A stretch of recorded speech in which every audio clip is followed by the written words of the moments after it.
曾国藩曾说，谋大事者，首重格局。人若没有格局，看到的全是鸡毛蒜皮；人若没有高度，看到的全是问题。生活中，我们常看到一些人总是为了蝇头小利斤斤计较，结果捡了芝麻丢了西瓜，因为吃不了苦头怨天尤人，最后半途而废；因为咽不下一口气记恨在心，最终损人利己。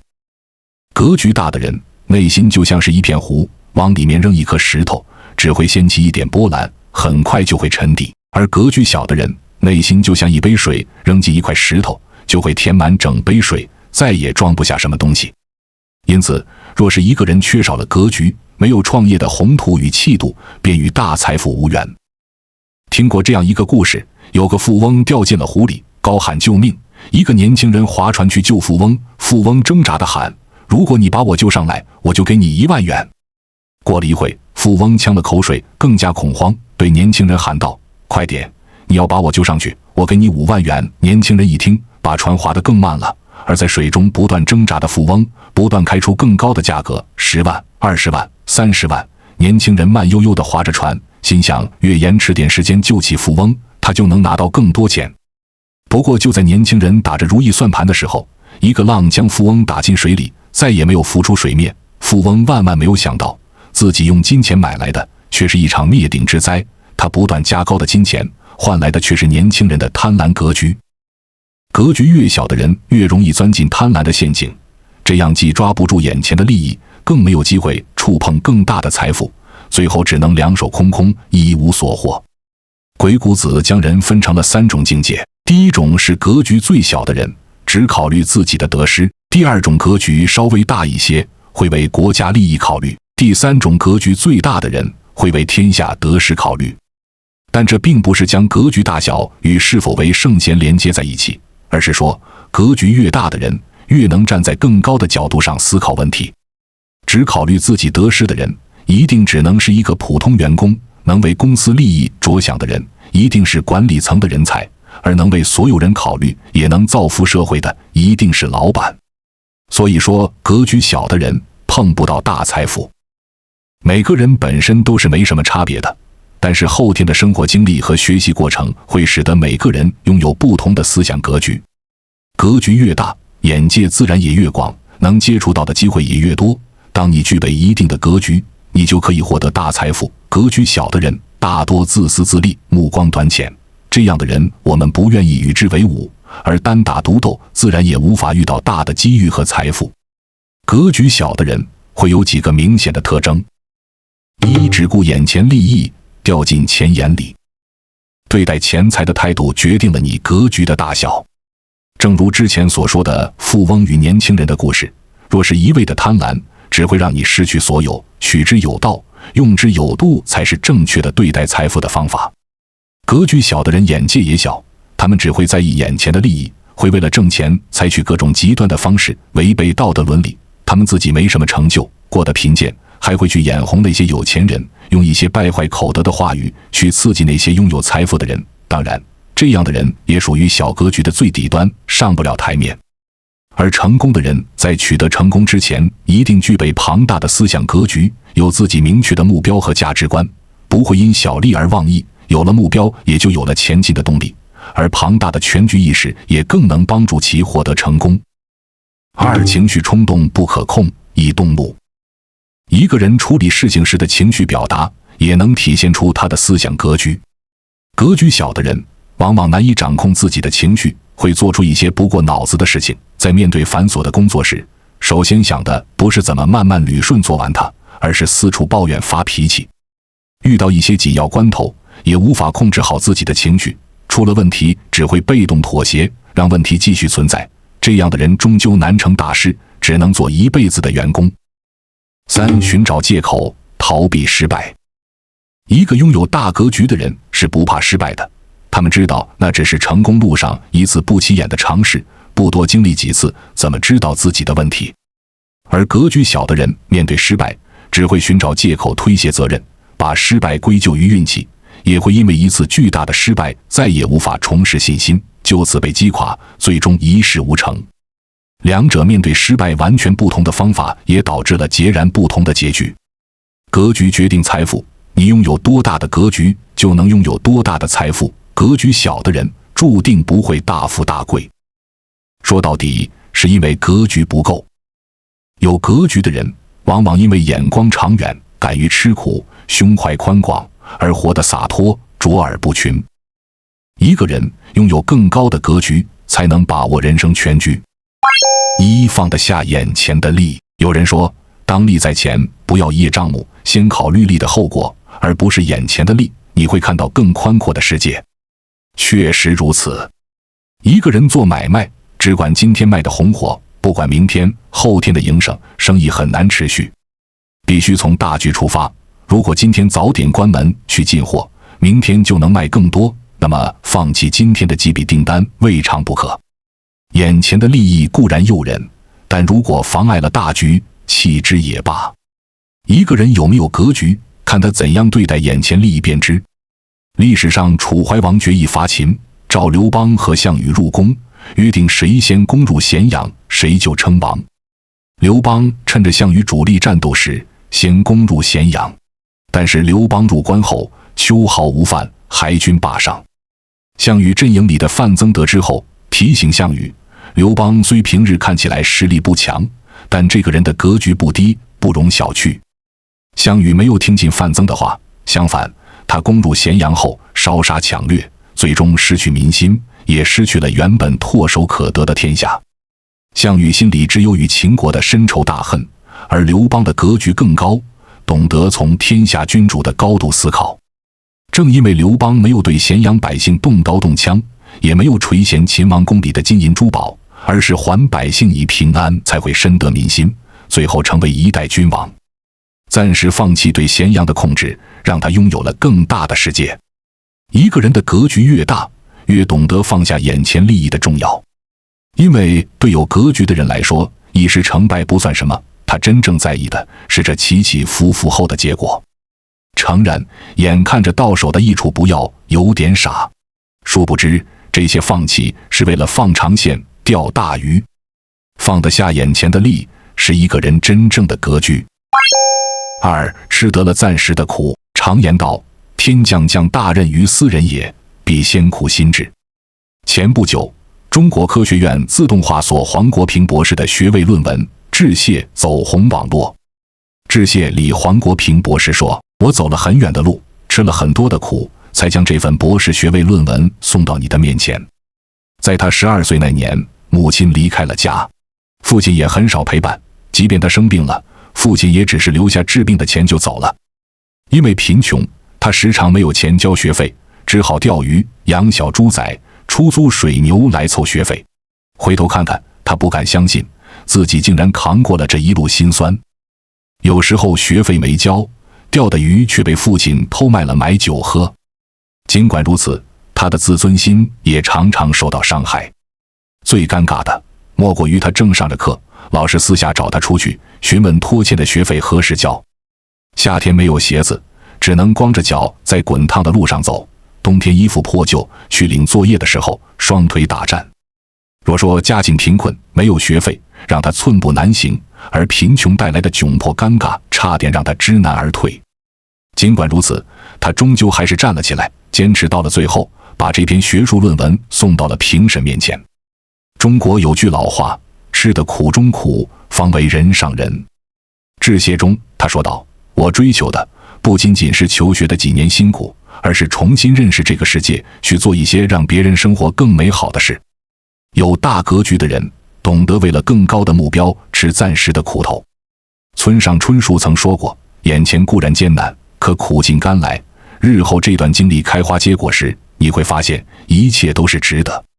不轻易向挫折低头，不随便打退堂鼓，不随便找借口退缩，永远记得初心，敢于吃苦，才是一个有格局之人该有的态度。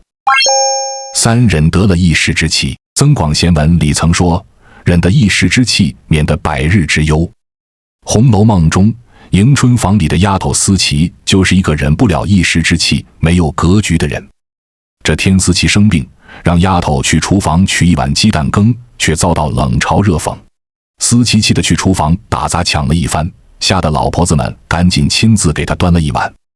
但自此思琪得罪了老婆子们，趁着介秀春囊事件抄检大观园时，私起东窗事发，被逐出大观园，最后撞墙自杀。司其为了争一时之气，为自己招来祸端。人都是情绪化的动物，有时我们难免因为一句话、一个动作，甚至一个眼神就跟人斗气。但是这样做意义何在呢？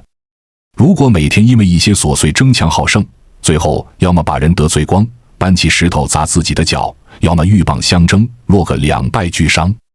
与其斗气，不如反思为何而气，如何解气。中国太极拳里有一招引劲落空，意思是当对面有拳过来，先接住对方的拳，再顺势拉住对方手腕，让其力度落空。其实忍得了一时之气也是一样道理，它不是一直忍着慢慢消化，那样只会忍一时风平浪静，退一步越想越气，而是把一时之气收下，化作草船上借来的箭，只等何时契机，东风来时，一一还回去。忍得了一时之气，不仅是一种格局，更是一种能力。四不跟烂事纠缠。静静之前听了个预言，深以为然。烈日炎炎下，一只骆驼在沙漠里跋涉着，突然被脚下的玻璃碎片划了一下脚掌，气得骆驼一脚把玻璃碎片踢开，没想这回把脚掌划出一道更深的伤口，鲜血一下子染红了沙砾。继续走着一阵，天空中的秃鹫冲他嘶鸣，烦闷的骆驼也对着秃鹫怒鸣。这一叫引来了沙漠中的狼，吓得骆驼赶紧逃命，也顾不上血流不止的伤口。可是躲得过狼群，却由于失血过多而精疲力竭，倒在地上的骆驼引来了大批的食人蚁。临死前，骆驼追悔莫及，就因为一个碎片和秃鹫，把自己的性命都害没了。一个人如果总是想不开、看不开、放不下，生活又如何能快乐呢？你越纠缠烂事，生活可能越糟糕。最高级的活法，不是赢了谁，而是你懂得放下，懂得放开烂人烂事。心理学家诺康斯克曾提出著名的心理衍射论，是指因为过于关注某些小事情，而导致精力无法集中于真正有价值的事情上，最终小事情酿成了大祸患。和烂人烂事纠缠时，就像把自己也丢进麻烦堆中，破坏了自己美好的心情，浪费宝贵的时间，何必呢？无有格局的人始终笑对生活。电影《一代宗师》有一句经典台词：习武之人有三个阶段，见自己，见天地，见众生。其实何止习武之人要经历这三重境界，每个人的人生都大致如此。不同的境界就有不同的人生格局。有时候我们抱怨命运不公，抱怨生活，事实上那是因为格局太小。当你见过天地，见过众生，你就会越发清楚明白什么样的生活是自己想要的。想明白了这一点，人生从此不同。有过这么一个故事，三个泥瓦匠在砌墙，有个小孩问他们在干什么。第一个泥瓦匠垂头丧气地说：你没看见吗？我在辛苦地砌墙呢，别烦我。第二个继续低头干活，回答：我们正在建一座高楼。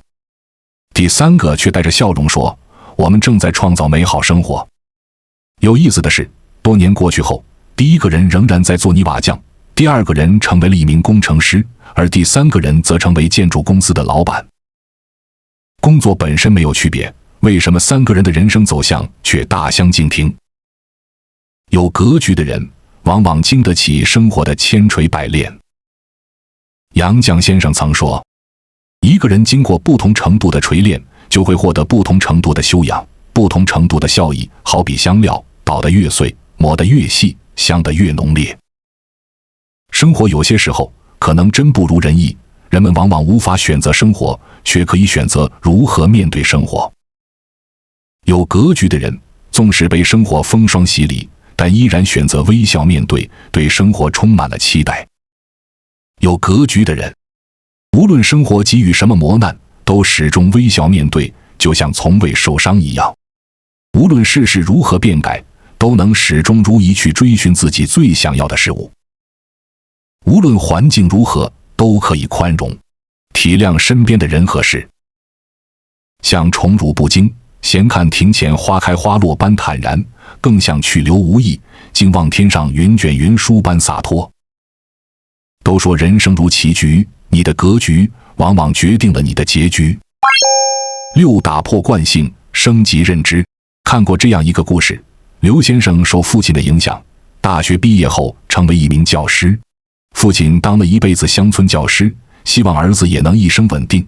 然而刘先生善于思考，敢于打破常规，常有脱俗之举。工作后不久，他就不满学校一成不变的教育理念和填鸭式的教学方法，自创了一套新的理念，并获得了学生们的拥护。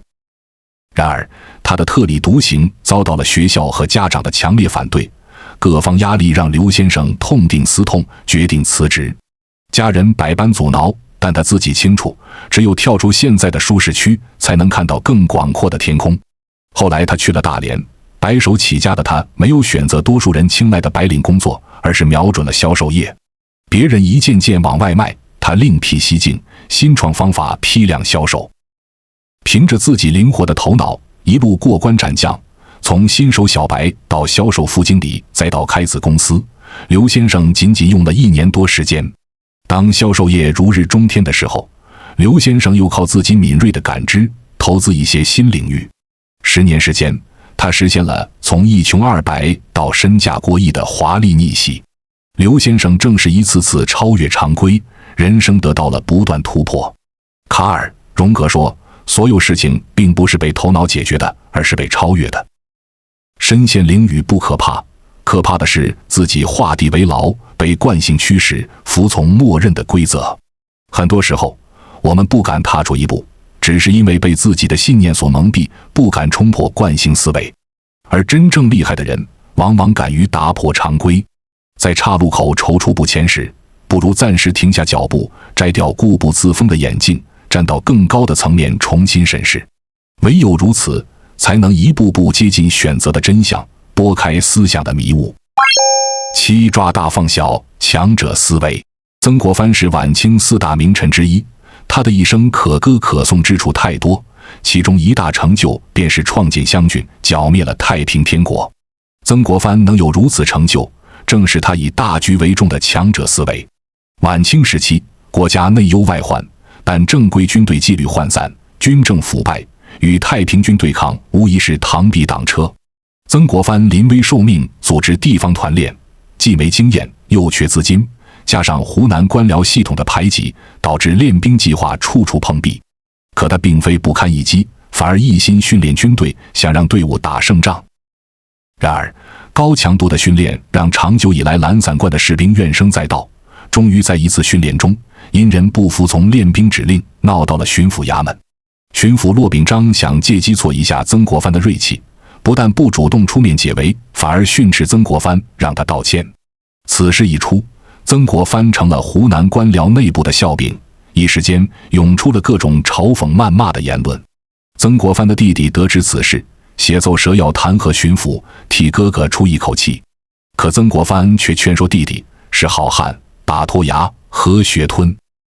在曾国藩看来，他人的辱骂、嘲笑都是过眼云烟，而自己忍辱负重，训练出一支精英之军，才是国之大事。为了这个更大的目标，曾国藩经选出1000余人前往衡阳训练。后来队伍逐渐壮大，将士们在他的带领下，经过千锤百炼，最终成功剿灭太平天国。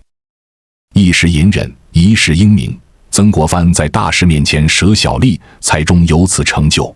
可生活中却不是人人都能做到曾国藩这样打脱牙，喝血吞。往往是为了图一时之快，就和对方撕破脸，为了眼下的小恩小利而忘了顾全大局。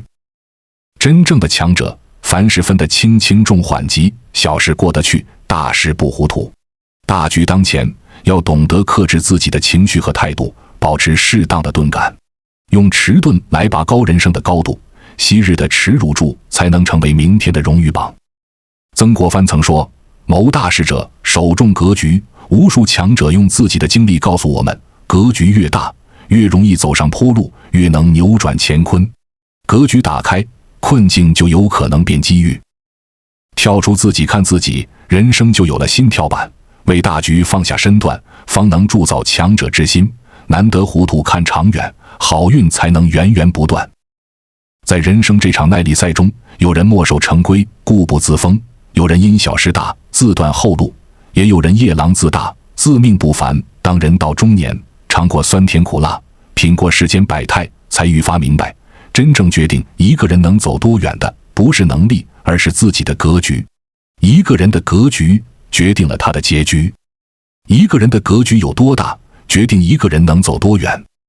放得下眼前的力，才能放下前行的包袱，迎来更好的机遇。吃得了暂时的苦，才能克服重重险阻，取得更高的成绩。忍得了一时之气，才能化干戈为玉帛，成全更好的自己。